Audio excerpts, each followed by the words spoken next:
मिर्जापुर जनपद के जमालपुर थाना क्षेत्र के अंतर्गत लठिया सहजनी गांव में हम लोग पहुंचे हुए हैं और यहीं पर एक विवाद होता है। विवाद होने के बाद जो सूरज विश्वकर्मा हैं उनको जो विपक्षीगढ़ हैं वो इतना मार देते हैं कि वो ट्रामा सेंटर जाते जाते उनका देहांत हो जाता है। और उन्हीं के घर पे हम लोग मौजूद हैं। हमारे आप साथ देख सकते हैं कि सूरज विश्वकर्मा के पिताजी हैं और उनके एक छोटे भाई हैं और भी तमाम परिजन हैं, तमाम गाँव के लोग भी यहाँ पर इकट्ठा हैं। आखिरकार इस FIR में तो लिखा गया है कि केवल गाली गलौज देते हुए वो हमारे घर पर आते हैं और गाली गलौज देने लगते हैं, मना करने पर पीटने लगते हैं। आखिरकार क्या कुछ वजह था, हम इन्हीं से जानेंगे। क्या परिचय क्या हुआ आपका? मैं कन्हैया विश्वकर्मा। क्या मामला क्या था, शुरुआत से हम बताइए। यहाँ पर अपने मकान के सामने चबूतरा उस पर बैठे थे। हमारी पत्नी, हमारी लड़की, हम बैठे थे। बगल में पड़ोस के ही 2 लोग बैठे थे। हम लोग आपस में कुछ आपसी बात कर रहे थे। कुछ समय के बाद पूरे गांव से वो लोग आए और रास्ता धर के गए। आगे कुआं है। थोड़ा सा नाम बता दीजिए, कौन कौन लोग आए थे? हाँ, उस समय पूरे गांव से चंद्रशेखर थे, चंद्रभूषण, चंद्रभान उर्फ खुद्दी।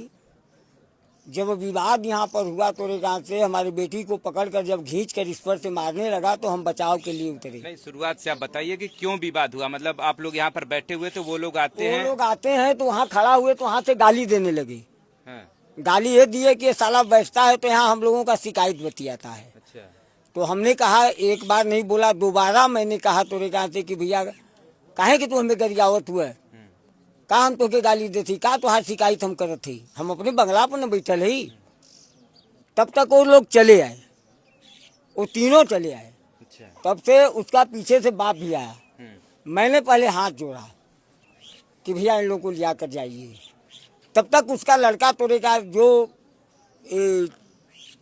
चंद्रभान है, तीसरे नंबर का लड़का, वो हमारी बेटी को यहाँ से खींच लिया। हम बगल में बैठे तो उसको बचाने के लिए मैं तुरंत उतरा। तब तक वो तीनों थे, मुझे भी दबोच लिए। कितनी उम्र है आपकी बेटी की? बेटी की उम्र होगी करीब 28-29। तो उनको मतलब घसीट लिए क्या? वो बीच बचाव आपके करने आई थी क्या? वो हमारे यहाँ रहबे करती हैं। अच्छा। वो तो हमारी वहाँ लड़की नहीं, जैसे आपके ऊपर अगर उन्होंने हमला किया तो वो बीच बचाव में आई थी या फिर अंदर से खींच लिया? उसको पहले वो खींची लिया, यही जहाँ बैठी थी। तो उसको पहले वो लड़की कही कि भैया तुम जाओ। तो कहा कि तुम मत बोलो। तो कभी हम काहे न बोलब, हमारे माई बाबू के गरियाओ तो हम बोलब ना। और तब तक तू ढेर बतिये भी, तब तक पकड़ कर खींच लिया। अच्छा। खींच लेने के जब वो लड़की को खींचा तो मैं बचाव के लिए उतरा। इससे पहले क्या कोई आप लोग का पुराना कोई विवाद था या फिर? कोई रंजिश नहीं, कोई बंटवारा का झगड़ा है, न कोई खान पान का झगड़ा है, न घर दुआर का झगड़ा है। उनका घर अलग है, पिताजी हमारे जो थे उनको अलग दिए हैं, हमको अलग दिए हैं। अच्छा, मतलब है पटीदार ही आप? हमारे खास भाई हैं। अच्छा। हमारे खास भाई हैं, हमसे छोटा भाई हैं। उनके वो लड़के हैं तीनों। अच्छा। तब तक ये हमारा बेटा था, बगल में कहीं था। जब सुना कुछ बतरस तो आया, वो भी बचाव ही करने लगा। ये तो लाठी लेकर आया नहीं था, उन लोगों ने लाठी चला दिया, बेटे के हाथ पर लग गया। क्या वो लोग लाठी लेकर आए हुए थे क्या? हाँ, लाठी लिए थे लोग। हाँ। तो क्या पहले से ही लड़ाई के मूड में आए थे? मूड में थे। अब क्या कहा जाए, मूड नहीं था तो एक तो इतना जानलेवा हमला किए क्यों? फिर आगे क्यों? बीच बचाव वाले तो से बचा रहे थे, हट न जाते। लेकिन सबको दहाड़ते हुए उनका बाप कह रहा है तो से हमको पटक दिया। देखिए सर में घाव लगा है, सर ये सर में घाव लगा है। उसके लड़के को पकड़ लिया, दांते काट लिया। और दांते काटने के बाद जब हमारा हाथ ढील हुआ तो मुझको उठाकर पटका तोरे से उसका दूसरे नंबर का लड़का ऊंचा चला है, मुझको यहाँ लग गया। क्योंकि लाठी डंडा तो लिए नहीं थे। ये लड़का हमारे चोट लगा, बैठकर सुहराने लगा। तब तक दूसर का बेटा उधर मकान में रहता है, वो आया और देखा तो से यहाँ का माहौल बचाव करने के बाद जाने लगा।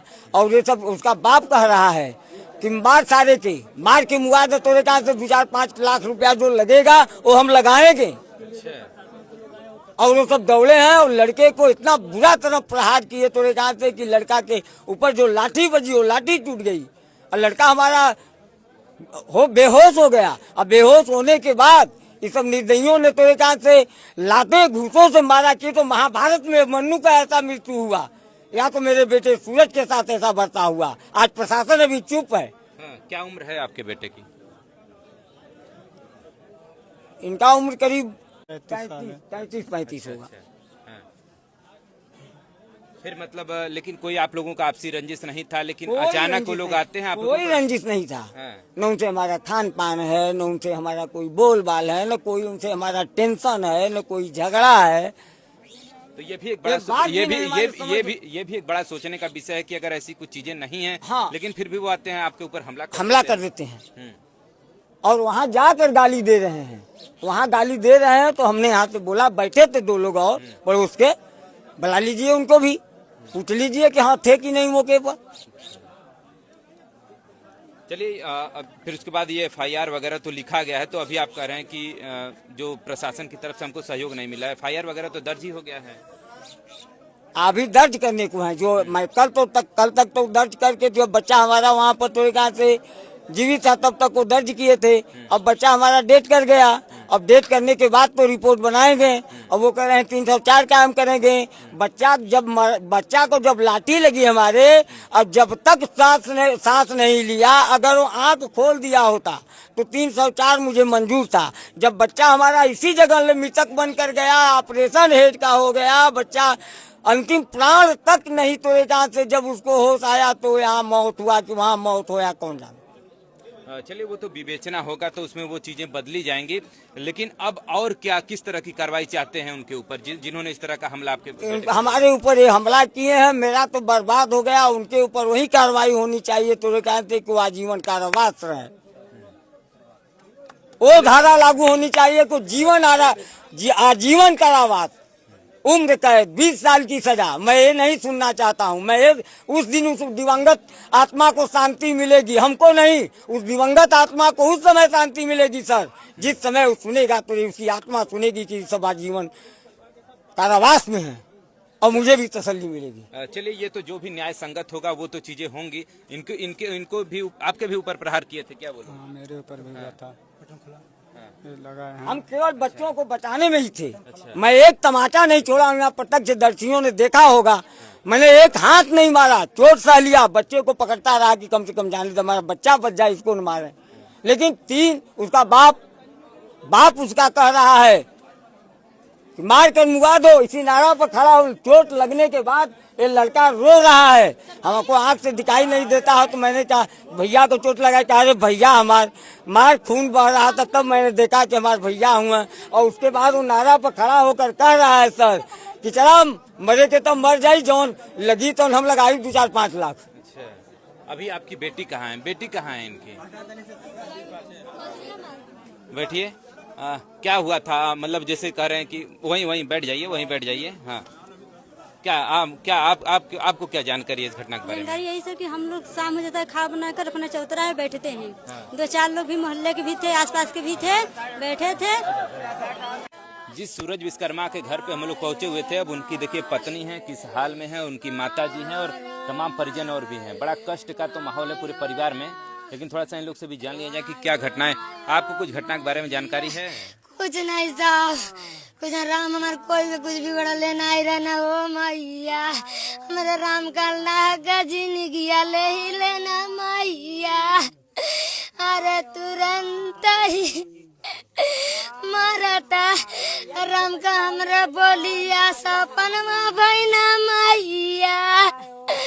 राम हमार को जाऊ ना हमसे। आप उस समय कहाँ थे? हमें दुआरा अपने राली हो मैया, हमारा रहना हो मैया। चलिए देखिए ये उनके परिवार के परिजन हैं और किस तरह की कार्रवाई चाहती हैं अपने जिन्होंने इस तरह का काम किया हम है। खून का बदला जब जैसे हम इतना उम्र में हम कल्पा थी, हमार बच्चा छीन लेना बाप, वैसे हम सोचा थी कि वो ना होगा लड़का बाप छीना जा। जैसे हमार बच्चा कल्पा था उनकर भी बच्चा कल्पा, तब ही हमके शांति मिली हो भैया। जैसे देख ला आजा। चलिए देखिए परिवार में तो बड़ा गम की स्थिति है और अब तो वो तो लौट के नहीं आ सकते, लेकिन अब सामने वाले को जो प्रतिद्वंदी है जिसने इस तरह का कृत्य किया है, अगर उसको वो सजा मिलती है उस तरीके की तो इनको थोड़ा सुकून मिल जाएगा, लेकिन अभी भी वो चीजें लौट कर नहीं आएंगी जो चला गया है। फिलहाल जुड़े रहिए मेरे साथ, ऐसी तमाम खबरें हम आप तक पहुंचाते रहेंगे।